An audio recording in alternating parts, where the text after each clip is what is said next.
Bonjour à toutes, bonjour à tous, soyez les bienvenus sur Les Épaules des Géants, l'événement scientifique de cette rentrée au Havre. Sur les épaules des géants, un rendez-vous imaginé et conçu par la ville du Havre avec ses partenaires, le Collège de France, le CNRS et l'université Le Havre Normandie. Un événement que vous pouvez retrouver jusqu'à ce soir sur une dizaine de sites dans la ville et donc ici au Conservatoire Arthur Honegger, où je suis ravi de vous accueillir pour une nouvelle journée de rencontres avec des scientifiques, des chercheuses et des chercheurs avec qui nous allons explorer jusqu'à ce soir différents domaines de la connaissance.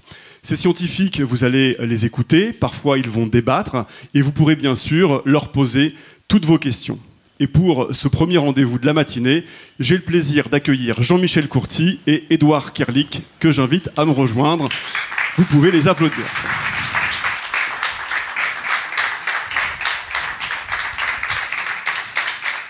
Avez-vous vos micros, messieurs? Oui, un, deux. Oui, c'est bon. Ah, parfait. Et en plus, ça marche. Jean-Michel Courty, bonjour. Bonjour. Vous êtes professeur de physique à Sorbonne Université, à Paris, où vous êtes également responsable de la collection d'expériences de démonstration de physique, et vous conduisez vos recherches au laboratoire Kassler-Brossel, également à Paris. Édouard Kerlik, bonjour. Bonjour. Vous êtes également professeur de physique à Sorbonne Université, toujours à Paris, université au sein de laquelle vous dirigez l'UFR de physique de la faculté des sciences et ingénierie.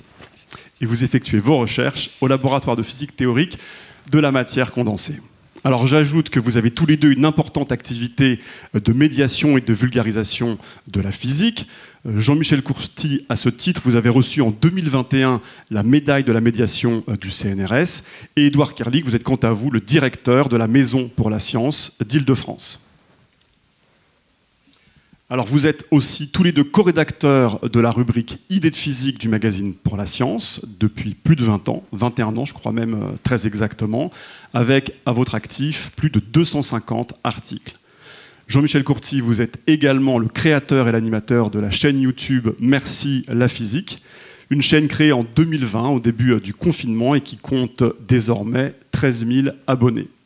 Et vous animez tous les deux, depuis de nombreuses années, des conférences de physique expérimentale.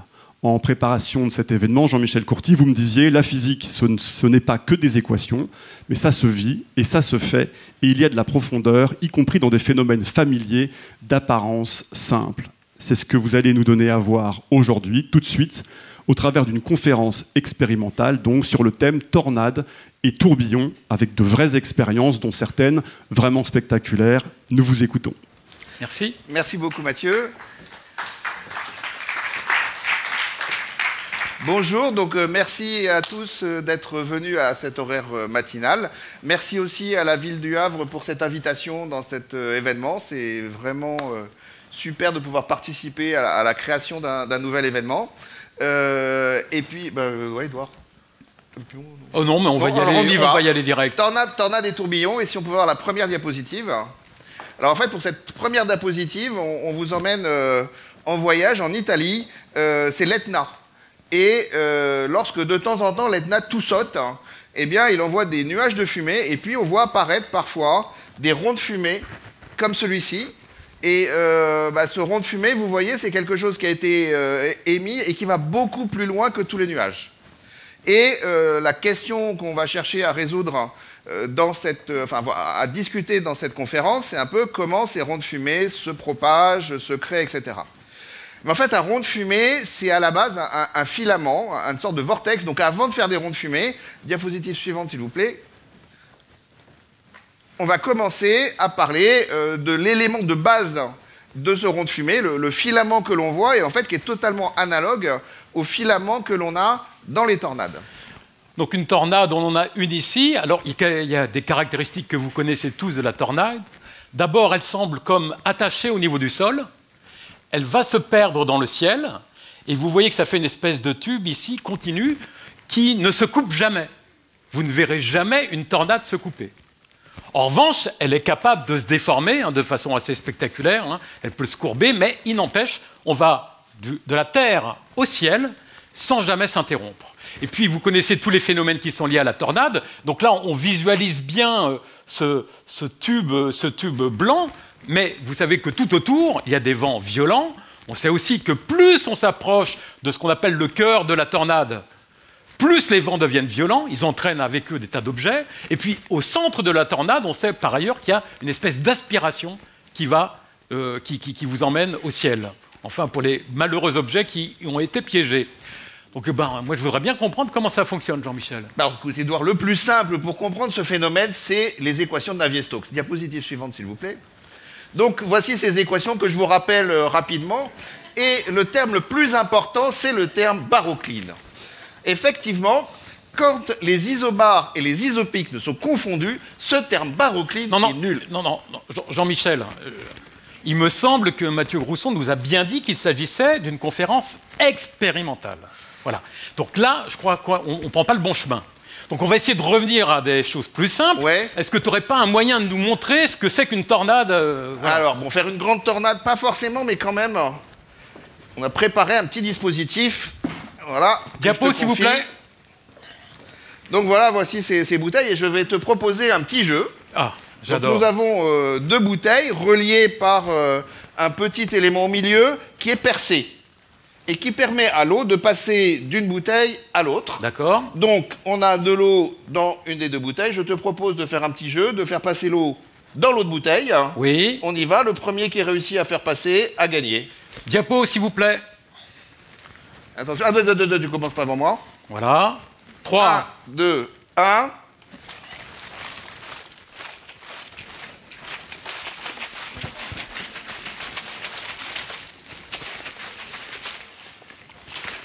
Je vais gagner, hein. Non. Je ralentis. Oh, il a gagné. C'est vrai. Alors, effectivement, pourquoi il a gagné? Pourquoi c'est quand même pas malin de faire un truc comme ça? Donc en fait, si on compare, vous voyez que quand je réussis à faire un tourbillon, eh bien, ce tourbillon, au milieu, c'est un tube d'air. Au niveau du goulot, on va voir l'eau qui va couler vers le bas sur les côtés. Et au centre, dans le fameux filament de la tornade dont tu nous parlais, c'est un filament d'air. L'air peut remonter. Alors que moi, quand j'agite comme un forcené, eh bien, qu'est-ce qui se passe? On a quelque chose de très, très turbulent au niveau du goulot. Il faut attendre, en gros, que les bulles d'air de la bouteille du bas remontent tout au long du liquide dans la bouteille du haut pour que le liquide puisse passer. Et c'est ça qui a un petit peu ralenti l'écoulement. Alors, vous avez vu, c'est extrêmement simple à faire. Je vais essayer d'imiter Jean-Michel. Hein. Alors, pour le faire, on retourne. On donne un mouvement global de rotation à l'ensemble. Et après, on attend. Voilà, donc là, je pense que ça se voit bien. Donc, vous voyez la tornade s'écouler complètement. Alors, soit dit en passant, nous, on le fait avec 2 bouteilles parce que ça nous évite d'en mettre partout.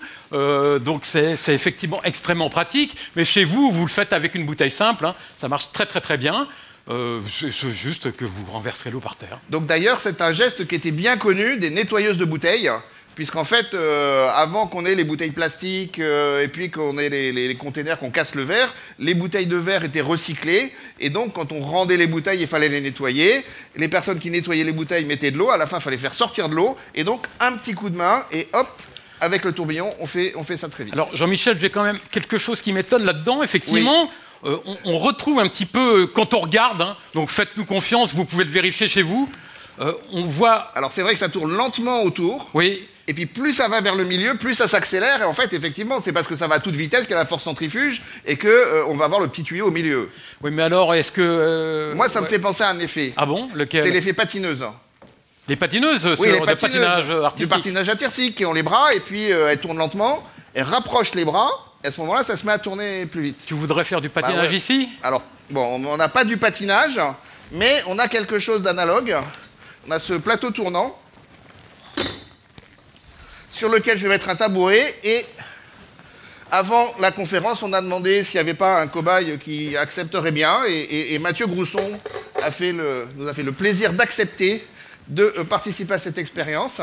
Vous m'avez garanti que c'était sans danger, garanti par les lois de la physique? Oui. Alors, en fait, on pensait au départ à Thomas Pesquet, parce que tu vois, c'est quand même assez... Il est habitué aux accélérations, Ouais, tu sais, absolument, la ça- centrifugeuse Ça spatiale aurait été sans et doute tout une ça. meilleure idée. Oui, voilà. oui, mais il est comme pris sur... Et puis je crois qu'il a des bras moins grands que les miens. Ouais, c'est voilà. Exactement, ça ouais. c'est Tout à fait, important ça, pour c'est l'expérience. Allez, Donc je dois m'asseoir Oui, là. oui, hein. tu peux poser le micro. Voilà, on va Est-ce que je dois signer quelque chose je le déstresse. Alors, donc tu vas bien mettre les pieds en appui ici. Donc on va commencer simple. Donc là, Mathieu, tu vas tendre les bras et on va te faire tourner lentement. Jusque-là, ça va. Voilà, alors on te fait tourner. Ben, alors pour faire l'effet de patineuse, rapproche Rapproche tes les mains bras. du corps. Attends, Jean-Michel, on voit voit pas rien là. grand-chose, hein. Non, non, c'est que... Vous avez vu quelque chose? Non, on voit rien. Non. Remets les bras, retends les bras, recommence. Non, mais écoute. Non, C'est pas non, très net. non, Bon, non, alors, non, pour faire plus net, le mieux, c'est quand même, il faut rajouter de la masse. Donc voici ces deux masses. Il aurait mieux fallu Thomas Pesquet finalement. Oui, là, on est dans du lourd, hein, quand même. Allez, un petit effort. alors, on y va. Tu montres que tu es capable de le faire. Donc, on va faire tourner de nouveau Mathieu. Voilà. Et Allez, maintenant, mince, allez, tu rapproche les rapproches. Voilà. On l'applaudit. Voilà, merci beaucoup. Le micro qui est posé ici. Voilà. Et donc effectivement, on a observé cet effet patineuse. Il y avait ces masses ici qui, au début, tournaient lentement à grande distance du centre de rotation. Et quand on les a rapprochées, on a bien vu qu'elles accéléraient, ça se mettait à tourner plus vite. Alors, Édouard, pourquoi ça tourne plus vite? Alors ça tourne plus vite, peut-être qu'il y a plusieurs effets. Il y a le premier effet qui est, puisqu'on les tire vers leur centre, a priori au départ elles tournent avec une certaine vitesse, comme par exemple un coureur autour d'un stade. Mais comme vous le savez, quand on court autour d'un stade, c'est pas la même chose quand on a la même vitesse, quand on court sur les pistes les plus extérieures. Donc là voilà. Et si Et maintenant moi, si je cours à la même vitesse, oui. au milieu, eh ben, on voit que je fais plus de tours. Donc le premier effet, ça veut dire le sentiment que ça se met à tourner plus vite, c'est possible avec la même vitesse, simplement parce qu'on tourne plus proche du centre. Mais il y a peut-être autre chose Ah aussi. oui, parce qu'en plus, quand on tient la masse à bout de bras et qu'on tourne, on sent que la masse est tirée vers l'extérieur par une force qu'on appelle la force centrifuge. Et que... Oui, c'est Voilà. ce que vous ressentez tous hein, dans un virage un petit peu trop fort, dans un bus, vous avez l'impression d'être déporté. C'est ça la manifestation de la force centrifuge. Donc ça veut dire que pour ramener la masse, il va falloir que j'aille contre cette force que je tire. Et les physiciens, on sait bien que quand on a une force et qu'on exerce un mouvement dans la direction de la force, on va produire ce qu'on appelle un travail, on va augmenter l'énergie du système. Oui, ben c'est normal. Quand on pousse quelque chose, voilà, on dit qu'on communique aussi de l'énergie à mon système. Donc on rajoute de l'énergie en tirant, et c'est cette énergie qui fait que eh ben, ça va tourner encore plus vite. Oui, l'énergie associée à la vitesse qu'on appelle l'énergie cinétique. Donc on exerce une force pour ramener les poids vers nous, et en fait on gagne de la vitesse parce que cette énergie va se manifester en tournant un petit peu plus vite autour de notre système.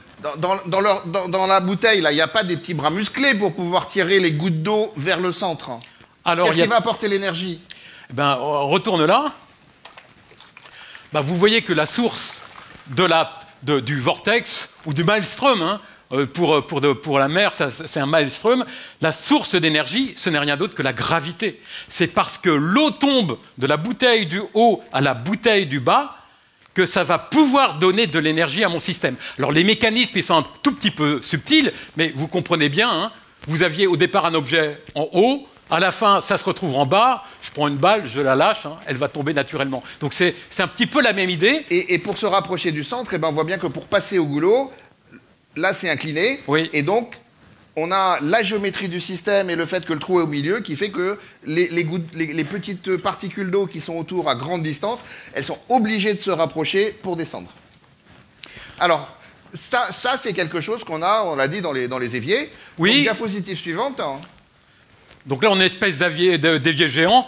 Cette chose-là, hein, vous le faites chez vous avec votre baignoire. Hein. Donc, vous remplissez bien votre baignoire, vous retirez la bonde, ça va se vider, et en fait, assez naturellement, vous allez voir apparaître le tourbillon dans l'eau. Donc là, on a une magnifique image. Mais d'ailleurs, ça me fait penser quand même, j'ai entendu des choses... Parce qu'il y a des choses qui disent que dans les tourbillons, dans l'hémisphère nord et l'hémisphère sud, il se passerait des choses différentes. Oui, voilà, une des choses qui se dit, voilà. Donc ça tourne dans un sens, dans la... c'est ce qu'on dit. Oui. Sauf qu'en pratique, quand on fait l'expérience... Ah merci, pas encore. Juste on revient... Voilà. En fait, si on prend un évier standard, une baignoire, etc., on s'aperçoit que la plupart du temps, ça tourne dans le même sens. Et en fait, si on regarde vraiment, vous verrez qu'il y a certains éviers qui tournent vers la gauche, d'autres éviers qui tournent vers la droite. Et puis après, ça dépend aussi de la manière dont on le remplit. Il y a des physiciens qui ont fait l'expérience, qui ont fait une sorte de baignoire géante de quelques mètres de diamètre, avec un trou au milieu, parfaitement circulaire. Ils ont laissé l'eau reposer pendant plusieurs jours, pour être sûr que c'était immobile, et ils ont ouvert le fond. Et le résultat de l'expérience, c'est que une fois sur deux, ça tourne dans un sens, une fois sur deux, ça tourne dans l'autre. Alors, ouais, on peut essayer de comprendre à ce moment-là l'origine de pourquoi cette idée circule. En fait, c'est à cause des vents. Diapo, s'il vous plaît. Donc là, on a une représentation qui est toute récente. Je crois que ça date d'hier. Je l'ai prise hier sur la carte météo d'hier matin. Alors, ce qui figure en rose assez vif, ce sont les anticyclones. Voilà. Synonyme de beau temps. Alors, manifestement, ils s'arrêtent avant d'avoir atteint les côtes françaises. Donc, vous voyez, là, on a un anticyclone dans l'hémisphère nord. Et en réalité, quand on regarde le sens de circulation des vents, voilà, donc c'est comme notre tornade de tout à l'heure, mais à une échelle géante, qui est sur des centaines de kilomètres, eh bien, ça tourne dans ce sens-là, dans le sens des aiguilles d'une montre, dans l'hémisphère nord. Et maintenant, lorsque l'on regarde dans l'hémisphère sud, eh bien, ça tourne bien dans le sens contraire. D'où l'idée, mais alors, ça ne va pas être la même chose dans les deux hémisphères. Donc ça, c'est un des premiers points. Alors, on peut se demander quelle est l'origine de ce changement de sens de circulation des vents entre les deux hémisphères. Alors, c'est une force qu'on appelle la force de Coriolis, qui est un petit peu compliquée à saisir, mais en fait, vous en avez une illustration au Havre. Je crois qu'il y a ce qu'on appelle un pendule de Foucault dans la bibliothèque du Havre, c'est-à-dire quelque chose qui est suspendu en plein milieu de la bibliothèque et puis qu'on laisse osciller. Et en fait, si vous observez ce qui se passe pendant 24 heures, vous allez vous apercevoir que votre pendule, il oscille et il tourne. Lentement, très lentement, mais il va faire un tour complet. Eh bien, c'est exactement la même force qui est mise en jeu dans la circulation des vents. C'est la même chose. Ce qui veut dire qu'il y a un sens privilégié de rotation entre les deux hémisphères. De la même façon que notre pendule de Foucault, il va tourner dans un sens et pas dans l'autre, selon l'hémisphère. Voilà, c'est exactement la même chose. Alors, pourquoi ça n'intervient pas dans les éviers? Parce que quand on regarde en pratique, mais qu'est-ce qu'elle vaut cette force? Par rapport au poids, par exemple, on peut comparer ça au poids, on s'aperçoit que c'est un facteur qui est très, très, très, très petit. Voilà. Donc c'est une toute petite force, ce qui fait que la moindre inhomogénéité dans l'évier, le moindre changement dans la façon dont vous avez retiré la bonde, et en fait, c'est ça qui va être dominant pour la vidange et le sens de circulation. Bon, enfin là, on est en train de partir de totalement autre chose. On était quand même sur les tornades, les tourbillons. Oui, mais d'accord, mais on est parti d'une tornade d'air. Pour l'instant, on a fait des maelströms. Eh ben, il faut faire comme les tornades des océans. Les tornades des océans, t'as l'eau qui est chaude de l'océan qui s'évapore, et cette eau qui s'évapore, ça fait de la vapeur d'eau qui monte. Et c'est ça la source d'énergie. Donc au lieu que ce soit l'eau liquide qui tombe, ça va être de l'air chaud et de la vapeur d'eau chaude qui va monter. Donc c'est ça le phénomène. Donc effectivement, pour une tornade, il faut de l'énergie. Manifestement, en fait, c'est le soleil in fine qui fournit l'énergie. Le soleil qui permet d'évaporer l'eau des océans et par la poussée d'Archimède, de l'air plus chaud s'élève. Et donc ça fait le mouvement ascendant dont on a besoin. C'est pour ça que vous verrez que notre tornade, elle est dans le sens contraire. Notre maelstrom, il est dans le sens contraire d'une vraie tornade.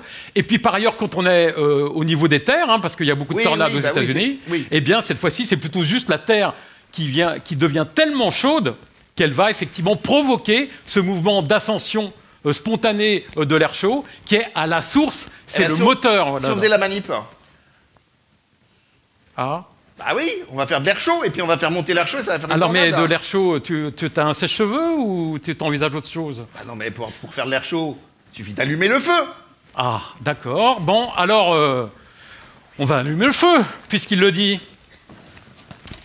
Bon, on va prendre toutes les précautions. Alors, on a les précautions. Hein. Alors, donc, pour allumer le feu, je l'ai fait avec de la pâte à feu achetée chez Pyrofolise. C'est de la pâte à feu de spectacle. C'est de l'alcool, je ne sais plus lequel, enfin, c'est l'alcool des trucs à barbecue, sous forme de gel. Donc, ça déborde pas, ça coule pas. On a ce qu'il faut, on a prévenu tout le monde. Normalement, c'est sans danger. Attends, t'es sûr qu'on y va? Allez, on y va. Ça, c'est pour... Allez, hop. En cas d'accident, c'est du bois, mais bon, j'espère qu'il n'est pas trop inflammable. De toute façon, on est assuré. Hein. Allez. Et si on peut réduire un petit peu les lumières, s'il vous plaît? Alors, le feu se déclenche. Bah, donc, on... Bah là, on va faire... ça tourne pas, là. Bah, attends, je vais faire tourner le plateau tournant, alors. Ouais. Bah, je suis désolé, Jean-Michel, ça n'a pas l'air de faire grand-chose. Hein. Oui, mais ce qu'il faut, c'est entraîner l'air. Donc bah pour oui, ça, mais regarde... j'ai un grillage. Tiens, tu peux arrêter le plateau, s'il te plaît? Donc, on va mettre ce grillage au milieu du plateau, et puis on va faire tourner.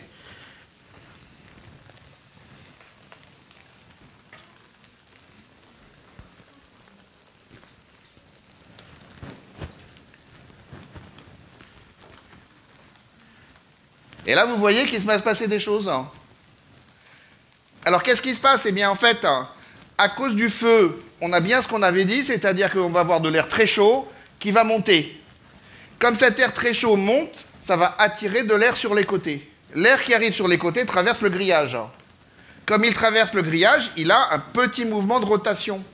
Et ensuite, lorsqu'il s'approche de la flamme, eh bien, on a effet patineuse, ça accélère, ça se met à tourner plus vite, et donc ça va structurer l'écoulement en un écoulement vertical.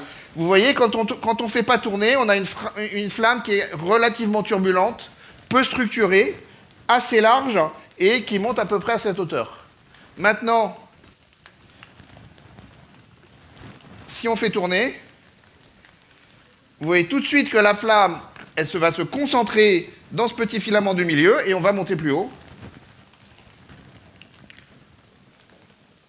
Ouais, là, on voit que ça dépasse, ça atteint la limite du cylindre. Hop. Donc, comme d'habitude, c'est compliqué de visualiser une tornade dans l'air parce que l'air est transparent. Mais là, c'est la flamme qui nous aide à comprendre, effectivement, à voir apparaître l'espèce de tube qui, finalement, qui est le cœur de notre tornade et qui va structurer... Tiens, regarde, je l'ai mise plus au milieu. Ouais. Ouais. Ah bah oui. Ouais.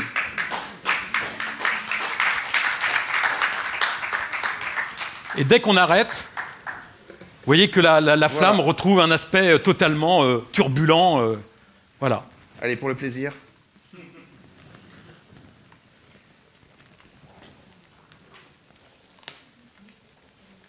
Alors, juste, si vous regardez, de temps en temps, c'est des phénomènes qui se produisent dans les feux de forêt. Où tout d'un coup, à un moment donné, je ne sais pas si vous avez vu cet été, il y en a eu une en France, hein, il va y avoir un tourbillon qui va se former. Alors là, je peux vous dire un truc comme ça active encore plus. Hein. Donc pour les pompiers, c'est assez dramatique parce que vous avez déjà le feu, ça s'active beaucoup, il y a du tirage. Et quand vous avez un phénomène comme ça, une tornade, ça active beaucoup plus. Exactement, hein, parce qu'à la fin, le tirage est meilleur, hein, puisqu'on n'a plus cet aspect turbulent de l'air autour de la flamme. Là, la flamme est structurée par la tornade, donc l'aspiration, le tirage, hein, comme dans une cheminée, autour du feu va être beaucoup plus fort. Et vous voyez que là, quand je fais tourner comme ça, qu'il n'y a plus beaucoup, le tirage est tellement amélioré que je me mets dans un régime de flamme bleue, de flamme très efficace, avec beaucoup d'apport d'oxygène. Hop, je ralentis. Voilà. Bon, allez, on éteint définitivement. Un moment, il faut remettre ça. Merci pour la lumière. Ah non, mais Jean-Michel, il y a quelque chose qui m'échappe, quoi. Oui. Bon, là, vous voyez qu'on a utilisé un grillage, en fait, un cylindre qu'on a fait tourner, et c'est les frottements de cette grille sur l'air qui va l'entraîner, qui va amorcer ce mouvement de rotation dont on a besoin pour avoir l'effet patineuse. Mais dans la nature, on n'a pas de grillage. Comment ça se fait qu'on a... Qu'est-ce qui fait amorcer? Alors, on a la source d'énergie, tu me dis... Il y a la source d'énergie, mais en fait, ce qui se passe, c'est qu'on a les vents. Il y a les vents qui vont être à forte altitude, qui vont avancer, puis il y a le sol qui freine l'air. Alors, quand j'ai un courant d'air... Et puis, quelque chose d'immobile, ici. Donc là, t'imagines, c'est de l'air. Bon, c'est pas de l'air, mais on va dire c'est de l'air. Hein, voilà. c'est fixe ici, je pousse, et ben ça fait une rotation. Donc ce qui va se passer au début, c'est qu'à cause des vents, on va avoir des tourbillons horizontaux qui vont se produire. Et en plus, si on rajoute un peu de vent, et ben dans certaines situations, ces tourbillons horizontaux, ils vont se redresser. Et à ce moment-là, air chaud. Oui, c'est vrai que donc les marins le savent hein, très bien, parce que même sur un bateau, ça se voit, on n'a pas exactement le même vent près du niveau de la mer que plus haut le long des mâts. En fait, le vent augmente tout au long de la voile. Bon, mais au début, je te rappelle, c'est quand même des ronds de fumée qu'on parle. Oui, et si on restait focus. Donc voilà, donc si on faisait des ronds de fumée. Ouais, c'est une bonne idée. Alors, j'ai pas de cigare. Non, mais attends. Ah.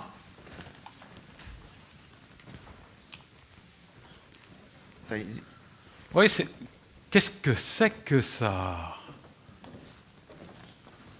Mais c'est quoi ce jouet?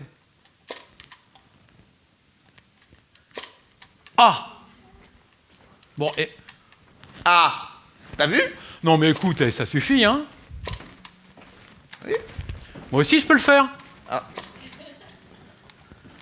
Allez, marche, me le tiens. Eh! Ça, tu ne l'as pas, hein? Non, mais... D'accord, mais...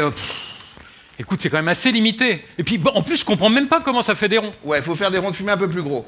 Alors ça, on peut le faire en fait à la maison. Diapo, s'il vous plaît. Diapo. En fait, alors diapo. ouais, on a zappé. Vortex gun, c'est bon. Vortex gun. Ah, si, donc voilà, comment ça marche. Donc avant de faire comment ça marche, en fait, on va faire déjà celui-là qui est un petit peu plus gros. D'accord. Vous pouvez faire à la maison, vous voyez, j'ai pris un carton, tout simple. Et puis dans ce carton, il va falloir mettre de la fumée. Alors, soit on... Non, n'en mets pas trop. Non, j'en mets pas trop. Ah, si t'en as donc j'ai mis de la fumée à l'intérieur.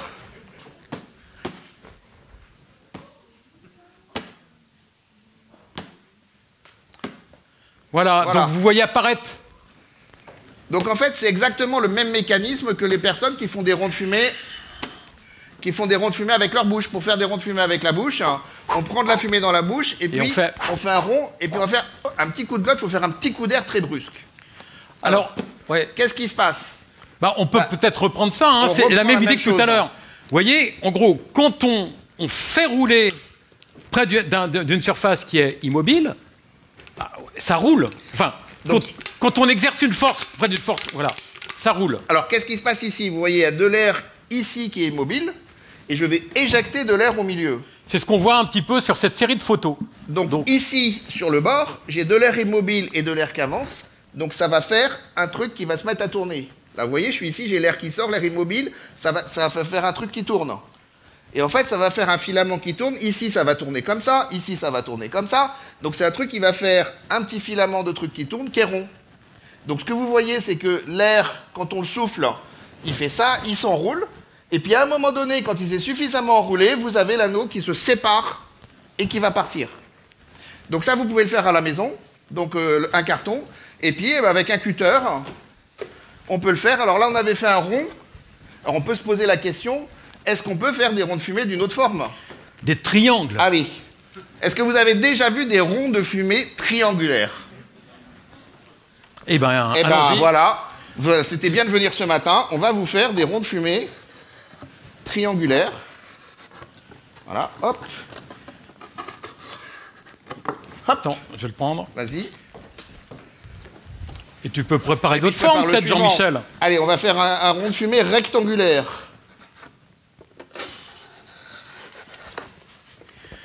Bon, j'y vais? Vas-y. Alors. Ah ouais, ton triangle, il est vachement beau. Alors, vous voyez quand même, à la fin, on obtient encore des ronds. Hein. Alors pourquoi? En fait, au début, on vous a parlé de ce fameux filament. D'accord? On vous a dit, les ronds de fumée, comme les tornades, c'est un grand filament. Et en fait, c'est un filament qui est un peu comme un élastique. Bon, si vous prenez un élastique, il a une certaine tension. Donc si vous prenez un élastique, que vous le mettez en triangle, rapidement, la tension, c'est comme une bulle de savon. Une bulle de savon, c'est sous pression, ça fait une sphère. Donc, si vous voulez faire un rond de fumée, au début, il y a peut-être un truc qui part en triangle, mais très rapidement, il se déforme pour faire un cercle, qui est la figure la plus simple et celle qui a le périmètre, enfin c'est le rapport périmètre-surface, je ne vais pas aller dans les détails là-dessus. Voilà. Bon. Et tu vois qu'en fait, on n'a pas besoin de remplir beaucoup de fumée. Hein. Donc ça se fait très très bien. Il vous faut juste une source de fumée chez vous pour pouvoir réaliser ce genre de... Alors moi, je n'ai que des ronds, hein. Je suis désolé. Alors moi, j'ai fait un truc rectangulaire. Ah. Tu vois, là, il y en a trop. Il faut que il faut la...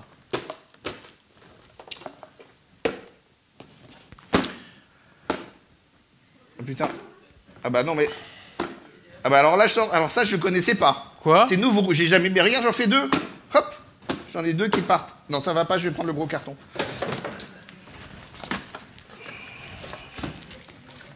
Ah, vous voyez, c'est ça la physique expérimentale. Hein. On a beau s'être préparé, s'être entraîné, il y a toujours des petites surprises. Pas de caricature, hein. Vous n'allez pas répéter que ça ne marche jamais. Hein. La physique marche toujours. Oui. Les lois de la physique, c'est toujours la même. Quand on dit ça marche pas, ça peut pas, la physique ne peut pas ne pas marcher. Je lâche, la gravité, elle le fait toujours. Un cutter par terre. Non mais j'avais rentré la lame. Non. Donc, si quelqu'un vous dit ça n'a pas marché, la physique, ça marche toujours. Parfois, ça ne donne pas le résultat qu'on souhaitait. C'est ça qu'il faut dire. Allez, va remplir. Bon, vous l'avez compris, c'est quand même assez difficile de sortir de la forme ronde, en cercle, hein, de nos ronds de fumée. Ah. Bon. Ah, alors là, on a un petit effet, parce que vous le voyez très nettement. Il a oscillé, hein, celui-là.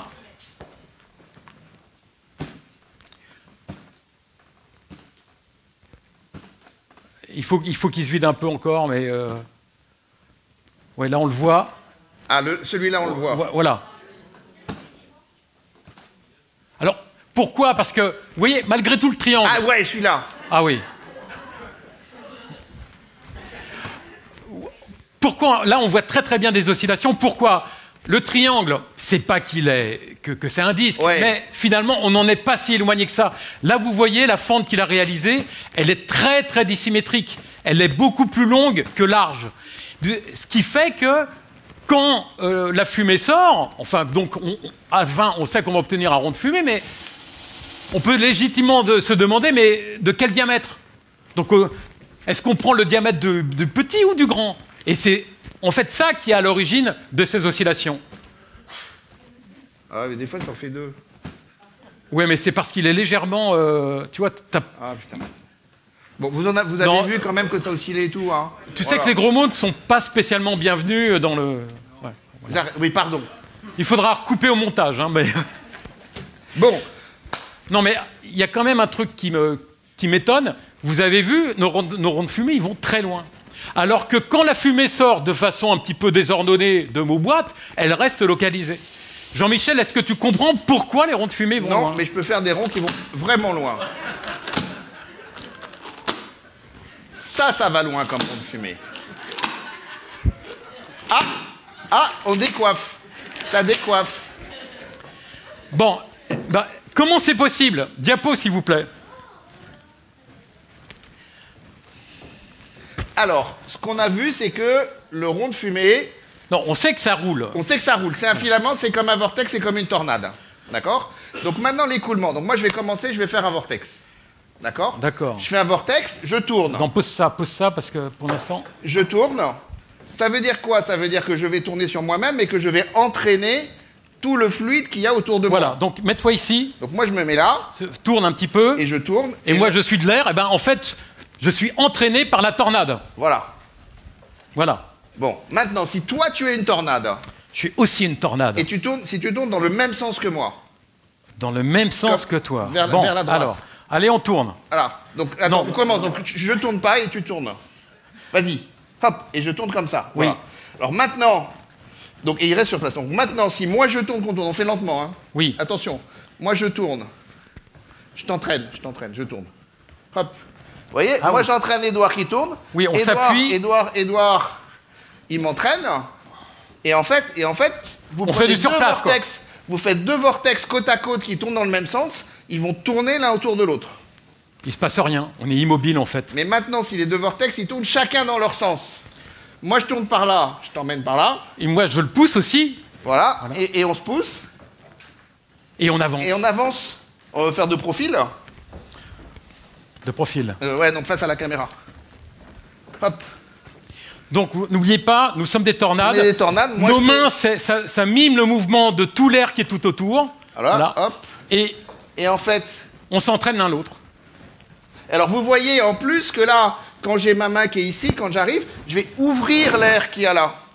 D'accord? Et bien, dans un rond de fumée, qu'est-ce qui se passe? Donc, c'est pour ça que j'avais mon tuyau. Oui, donc, pour récapituler, si vous avez deux tornades côte à côte, si elles tournent dans des sens opposés, en fait, elles vont s'entraîner l'une l'autre. Donc, elles vont pouvoir avancer toutes les deux. Si, au contraire, elles étaient dans le même sens, en fait, elles s'empêchent d'avancer et elles tournent l'une autour de l'autre. Donc, si je prends, on va dire que ça, c'est le rond de fumée. Un demi-rond de fumée. Demi-rond de fumée, vous voyez que si celui-là, je le fais tourner dans cette direction, voilà, et bien, ça tourne en haut, ça tourne comme ça, et ça veut dire que l'autre côté en face, lui, il tourne dans l'autre sens. Voilà, donc j'ai oublié le... Mais oui, mais j'ai oublié le sens. Comme ça. Hop, et là, je fais tourner les deux, vous voyez, hop. Donc, je fais tourner les deux vers l'intérieur.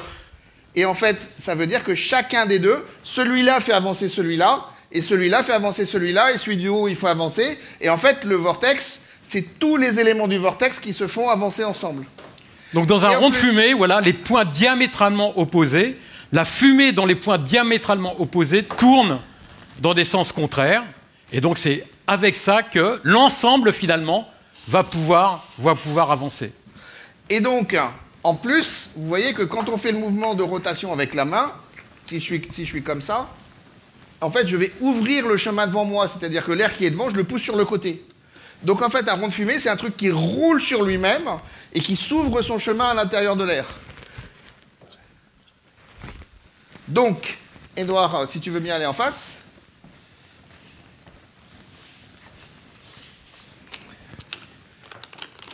Mets trois quarts pour que le public puisse bien voir la surface. Je vais tirer.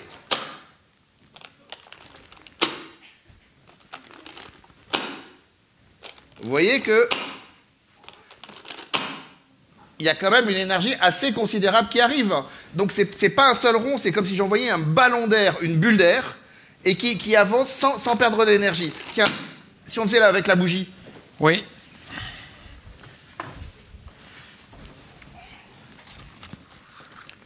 Alors, je voudrais rappeler un petit peu ce qu'on a vu pratiquement à la première diapositive, le rond de fumée autour de l'Etna. Donc, vous avez, en gros, donc l'Etna, comme a dit Jean-Michel, il tout saute. Donc, il émet des vapeurs, de la fumée. Vous voyez que si ce n'est pas un rond de fumée, ça reste au voisinage du sommet. Ça ne va pas bien loin. De la même façon que, par exemple, si j'essaie de souffler... Donc... Pas trop près, quand même. Hein. Oui.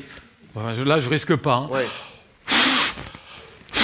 Bon, c'est impossible. Pourquoi? Parce qu'en soufflant, ce qui sort, c'est extrêmement turbulent et ça ne va pas bien loin. Vous savez bien qu'au-delà de 1 mètre, ça devient très compliqué de souffler une bougie. Alors, en revanche, donc je vais plutôt le tenir. Ouais.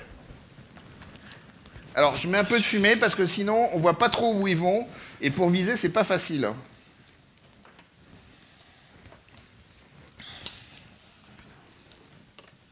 Bon, il veut plus.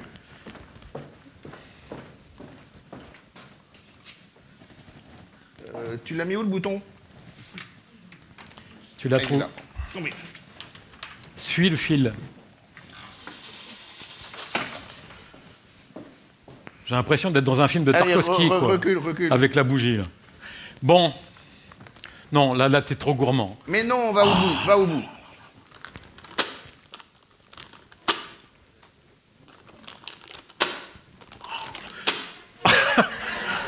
Voilà.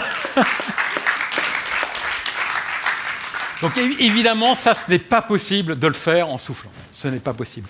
Il faut vraiment avoir une structure qui est quasiment, on va dire, autoportée, autopropulsée. C'est ça qui est incroyable avec le rond de fumée. C'est qu'il s'autopropulse. Et il est extrêmement stable. il va très loin parce que, en fait, les frottements dans l'air, ils sont très petits. Vous voyez que la vitesse de l'air au sein de notre onde fumée, elle est limitée. Donc, bien sûr, à un moment donné, il va perdre de l'énergie en se propageant dans l'air et il va s'arrêter, il va se diluer. Mais il faut attendre. Il faut attendre quand même une assez grande distance. Alors, est-ce qu'on peut avoir la diapositive suivante, s'il vous plaît? Voilà, ça on a fait. La suivante. Voilà, merci. Vous voyez, ça, c'est une photographie qui a été prise d'une coupe de ronde fumée.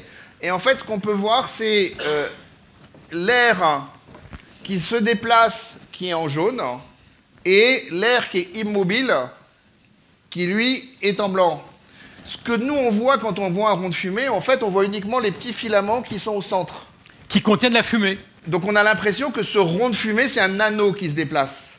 Mais en fait, ce que vous voyez, c'est que autour de ce vortex, tout l'air qu'il y a se déplace. Et c'est cet ensemble complet, cette grosse bulle d'air, qui va se déplacer. Donc la prochaine fois quand vous voyez un rond de fumée, voyez le rond, mais dites-vous que vous avez une énorme bulle d'air qui avance. Et comme cette bulle d'air, comme je l'ai dit, elle tourne comme ça, vous voyez que ici, ça va séparer l'air, ça roule sur l'air sur les côtés, et l'air se referme. Et donc c'est pour ça que c'est la même chose que pour se déplacer. Quand vous frottez, je souffle, l'air frotte, ça ralentit. En revanche, si je fais rouler quelque chose sur le sol, quand on roule, on n'a pas de perte d'énergie. Donc, le rond de fumée, c'est une manière d'avoir de l'air qui roule dans de l'air. Oui, alors, ce que tu nous dis, c'est formidable, mais je trouve le public, il a besoin de ressentir la puissance de cette bulle d'air. Peut-être qu'il faudrait faire des ronds de fumée encore un peu plus gros? Non, peut-être déjà que on pourrait... Oui. Voilà. Ah oui, voilà. Bon, vous êtes au premier rang... Je vais vous distribuer des verres et, bon, ce n'est qu'un mauvais moment à passer. Vous mettez juste le verre sur votre tête. C'est pas grand-chose. Voilà. Donc... Allez, moi je pars de la gauche, tu pars de la droite.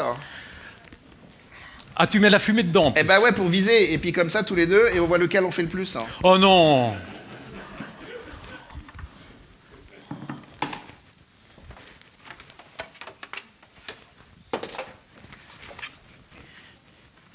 Alors, suis le fil. Si tu veux, tu fais sans fumer. Hein. Non, les vapeurs ne sont pas toxiques. Donc juste un point, c'est du brouillard. Hein. Il n'y a pas de produits spéciaux, etc. C'est juste pour faire la vapeur, un petit peu de glycérine. Ouais, un petit peu de glycérine pour que ça tienne. Alors, est-ce que... Ah, j'en ai eu un. Ah non, non, là, madame, vous truchez. Ouais. Et voilà, 6. Non, mais c'est... Moi, j'expliquais aux gens. Je les mettais à l'aise. Donc, pour ceux qui veulent essayer à la fin, ça reste assez amusant de recevoir effectivement cette bulle d'air en pleine face. Ça décoiffe très légèrement. Mais là, on s'aperçoit effectivement de l'énergie incroyable qu'il y a dans ces ronds. Bon, alors pour terminer, peut-être on peut essayer de faire encore un peu plus gros? Encore plus gros. Allez.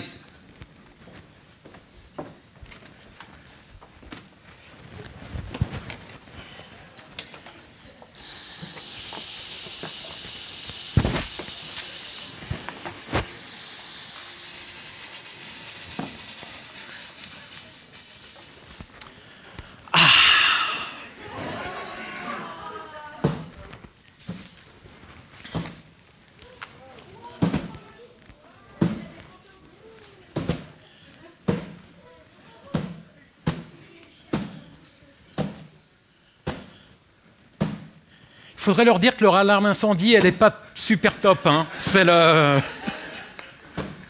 Voilà, donc, là on le voit. Regardez la distance qui peut être parcourue par ces ronds de fumée. Ils gardent leur intégrité sur à peu près 10 mètres. 10 mètres. Hein, et jusqu'à la fin, ils se dissipent. Est-ce qu'on peut allumer les lumières de la salle, s'il vous plaît? Bon, on va peut-être vous tirer dessus un petit peu quand même, parce que bon...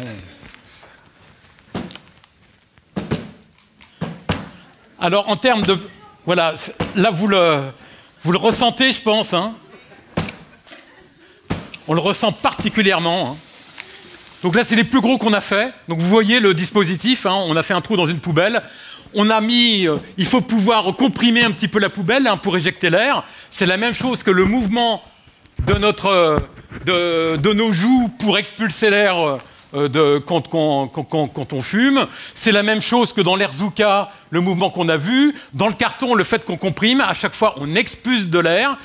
Il y a une forme qui va frotter l'air et qui va le faire s'enrouler sur lui-même.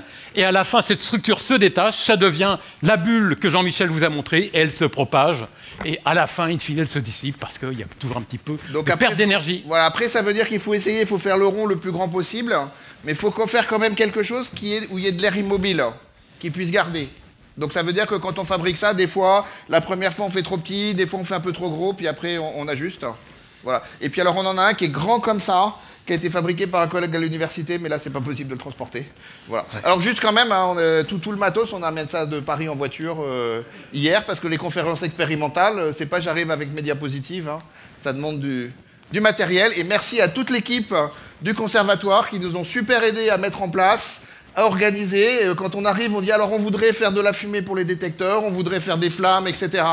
Et ben on a besoin que localement les gens soient compréhensifs et nous aident à mettre en place. Donc merci à toute l'équipe. Et nous, on a respecté notre parole, on n'a pas mis le feu au conservatoire, donc c'est le plus important. Mesdames et messieurs, Jean-Michel Courty et Édouard Kerlik. Merci messieurs. Bravo. Donc un peu de pub. Un peu de pub. Un peu de pub. Nos livres. Oui, qui sont le recueil des chroniques. La plupart des expériences que l'on vous a montrées aujourd'hui, on en a fait toujours des chroniques, hein, que ce soit les ronds de fumée, les tornades, et puis plein d'autres choses. Voilà. Hein. Et puis la chaîne YouTube. Hop, merci. Diapo suivante. Tu vois, il est bloqué. Là, ce sont les chroniques de Pour la Science. De Pour la Science qui sont, en fait, qui réapparaissent sous forme de livres, sous forme de recueil. Voilà. Donc voilà, donc maintenant les chroniques, donc les YouTube, donc la chaîne, Merci la physique, c'est quelque chose que je fais avec ma femme qui n'est pas du tout physicienne. Et ça s'adresse à un public hyper large. Par exemple, je l'ai fait marcher sur des œufs et elle n'avait pas testé l'expérience avant qu'on fasse la vidéo. Donc, moi, je le déteste parce qu'il fait venir des chats. Alors, ça marche toujours, hein, le chat. Oh, il est beau, le chat. Là, là. Voilà. Bon, sur ce, merci. Et puis, s'il y a des questions... Ben, merci la physique et merci surtout à vous deux, Jean-Michel Courty et Édouard Kerlik, qui vont rester encore avec nous un quart d'heure pour que vous puissiez leur poser vos questions ou faire toutes les remarques que vous souhaiteriez leur adresser. Un micro est prévu à cet effet. Mesdames et messieurs, n'hésitez pas. Jean-Michel Courty et Édouard Kerlik sont là pour répondre à vos questions. Qui souhaite poser une question à nos deux invités? J'espère que tu as préparé les tiennes. Hein, Moi, je voudrais savoir, là, vous avez fait des ronds absolument magnifiques avec la poubelle. À la maison, on peut faire des ronds jusqu'à quelle taille? Est-ce qu'il y a une limite dans ce qu'on peut imaginer faire avec les moyens du bord? Oui, alors il y a les cartons. Le plus simple, c'est quand même, vous avez vu, un carton, un cutter, et ça y est, c'est réglé. Le plus difficile, c'est d'avoir de la fumée. Voilà. Alors donc, ça, c'est une fumée spéciale, c'est la fumée donc ça, c'est les fumées de spectacle. On peut la trouver dans le commerce facilement. Alors la fumée de spectacle, la boîtier, ça doit être 40 ou 50 euros. C'est pas si cher que ça. Il y a le petit fluide qui est de l'eau avec un peu de glycérine pour que c'est du brouillard, et la glycérine, c'est pour que ça reste n'importe quelle fumée convient. Hein. Voilà, j'imagine qu'il faut faire un peu attention quand même si on utilise la fumée de sa cheminée. Si on veut faire, on peut pas s'intoxiquer. Oui, mais avec des petits, par exemple, avec des petites boîtes, hein, on peut faire des petits ronds de fumée avec des bâtons d'encens. Ensuite, les vapoteuses. Pour ceux qui font de la vapote, vous pourrez trouver des vidéos de gens qui font des trucs magnifiques en soufflant des ronds de fumée avec la bouche. Ça fait des fumées qui sont assez intenses. Donc on peut aussi utiliser un dispositif de vapoteuse dans lequel on va injecter la fumée. En fait, la vapoteuse, c'est des générateurs de fumée comme ça. Donc ça marche aussi. Et après, il n'y a pas vraiment de limite supérieure. Donc on vous a parlé de la manip géante que l'on a dans notre université, dans lequel, je pense, le diamètre, c'est de cet ordre-là. Que vous réalisez avec un carton également, un très grand carton. Non, c'est du bois. Ça, c'est un tube support en bois, un support bois métallique. Et je crois que j'ai vu une vidéo avec des Japonais là, où ils sont à 8 à actionner. Ils en font un qui fait plus grand que l'homme. 4 mètres de haut, quoi. Voilà, qui est très très très grand. Il Là, n'y a pas de limite. Ça demande un petit peu de mise en œuvre, enfin de bricoler un peu sérieusement. Et après, sinon, il y a aussi des qui ont travaillé sur des canons à vortex, où ils vont pas jouer sur la taille du vortex, mais sur son énergie. C'est-à-dire que là, on va prendre des cônes métalliques, on va faire carrément presque des explosions à l'intérieur. Si vous mettez de la poudre, voilà, poudre à canon, d'un truc d'explosif, un gros pétard, ça vous fait un super jet d'air. Et là, ça vous fait des vortex qui sont petits, mais qui peuvent aller super loin. Et qu'on peut envoyer jusqu'à quelle distance à peu près? Ça, après, moi j'aurais dit 50 mètres, 50 entre 10 et 50 mètres. Plusieurs après, dizaines de Nous, mètres. avec notre matériel, avec la poubelle, je pense qu'on fait 20 mètres en réalité. Quand on a une salle assez grande, on a fait au théâtre de Saint-Malo, on a fait toute la longueur du théâtre au-dessus du public. Ils sont concurrents, Saint-Malo et Le Havre. Non, dans un théâtre, nous avons vu que ça pouvait aller jusqu'à 20 mètres. En revanche, je pense que l'expérience de la flamme tournante, peut-être à éviter à la maison. Oui. Alors il y a des versions à la maison. Il y a une version où il faut faire avec une petite flamme comme ça, et il y a des poubelles métalliques. En fait, vous avez les poubelles avec un fond métallique, et puis le bord, c'est du grillage métallique. Donc en fait, là, tout est fait dans le dispositif. Donc vous prenez un plateau à fromage, une petite flamme d'un chauffe-plat, de bougie, etc. au milieu, et puis vous mettez ça dans la poubelle métallique. Oui, les pâtes pour réchaud, les pâtes pour réchaud, ouais. etc. Ou les petits, voilà. Et là, on peut faire tourner. Et comme tout est métallique, il n'y a rien qui peut se séparer. C'est un truc de bougie. Et c'est les parents qui font. Hein. Et on fait ça avec quand même une bouteille d'eau, un seau d'eau à portée de main. Le mieux, c'est de l'étouffer. On avait les extincteurs. Donc vous voyez qu'on avait les extincteurs. Et ensuite, on avait à côté, en permanence prêt. Elle est là. Là, c'est vraiment sur le fait d'étouffer. Vous voyez, on avait un grand tissu bien plus large que ce qu'on fait. C'est magique, ça. Bien mouillé. D'accord. Il était dans un seau d'eau avant, c'est ça? Il était dans le seau d'eau, on le prépare. Et la première fois, là, on était à l'aise, on avait testé ce matin, donc il était posé sur le seau derrière, mais ça veut dire qu'en 2 secondes, on le récupérait. Et sinon, la première fois qu'on a fait la manip, il y a un des deux qui est comme ça, l'autre qui allume, et dès qu'il y a le moins de soucis, hop, et ça va, et c'est radical. Alors en revanche, ce qu'il faut veiller, c'est qu'il ne faut pas l'enlever tout de suite. Parce que si ça chauffe, le feu peut se rallumer. Si ça chauffe, vous mettez et ça se réallume parce que c'est suffisamment chaud. C'est de l'auto-inflammation. C'est l'auto-inflammation. Oui. Voilà. Mais sinon, c'est ça qu'il y a de mieux. Et quand les fois où j'ai fait, les premières fois qu'on a fait, on avait les pompiers du campus et ils nous ont confirmé que voilà, une fois si on a ça, etc., il n'y a pas de. Donc voilà. à faire avec prudence, mais à réaliser à la maison, c'est possible. Petite flamme. Petite flamme, évidemment. Mesdames et messieurs, si vous voulez poser une question à nos invités, n'hésitez pas. Monsieur, en haut, je vous apporte le micro.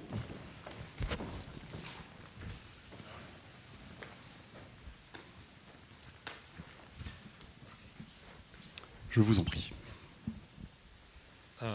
Merci pour la démonstration.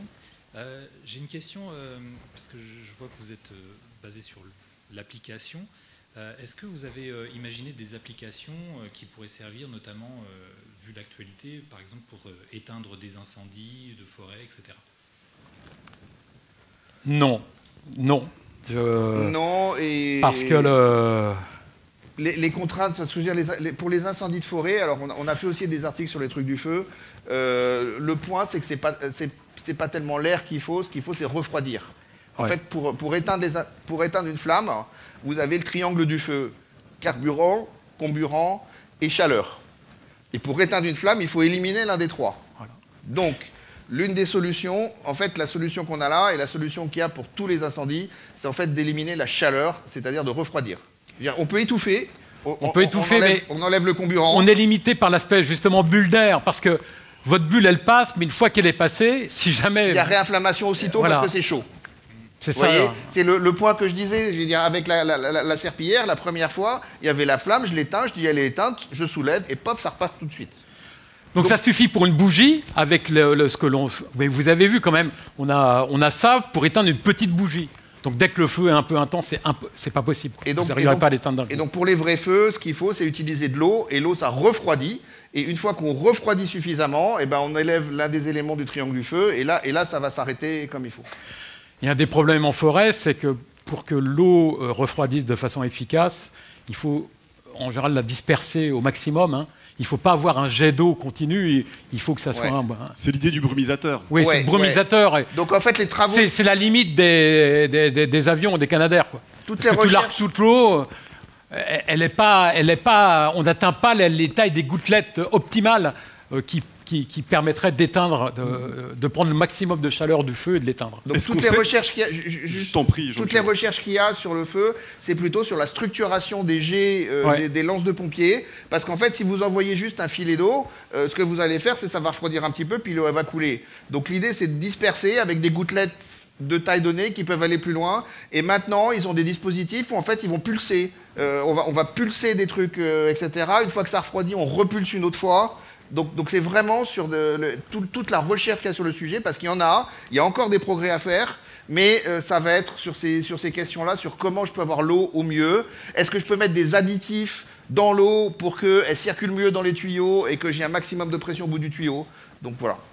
Oui, et tu as devancé ma question. Il y a des laboratoires qui travaillent sur ce genre de questions, avec des outils de pointe et encore de nombreuses questions. Et avec les pompiers, et là surtout ça, il faut travailler avec les professionnels, parce qu'à la fin, le vrai truc, c'est des choses sur le terrain. C'est là que la théorie a ses limites. Hein. Ce qui compte, c'est quelque chose qui marche sur le terrain, pas quelque chose où il y a une belle idée qui, en principe, devrait faire que ça marche. Ouais, parce qu'on peut parfaitement imaginer que ça dépend de la nature du feu.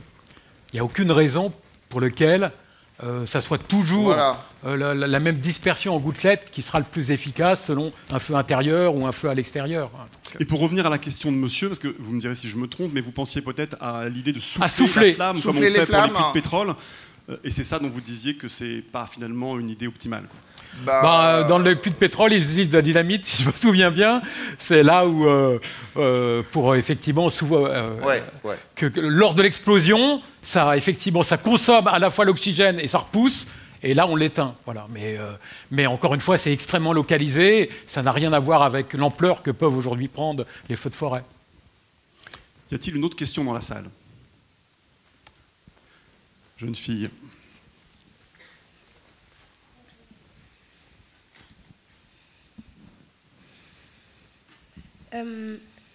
En fait, c'est juste pour savoir à combien de mètres on peut atteindre.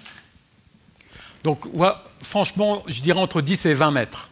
Voilà. Ce qui veut dire qu'ici, si on était bien éclairé, je pense qu'on pourrait voir notre rond de fumée atteindre le fond de la salle. Voilà.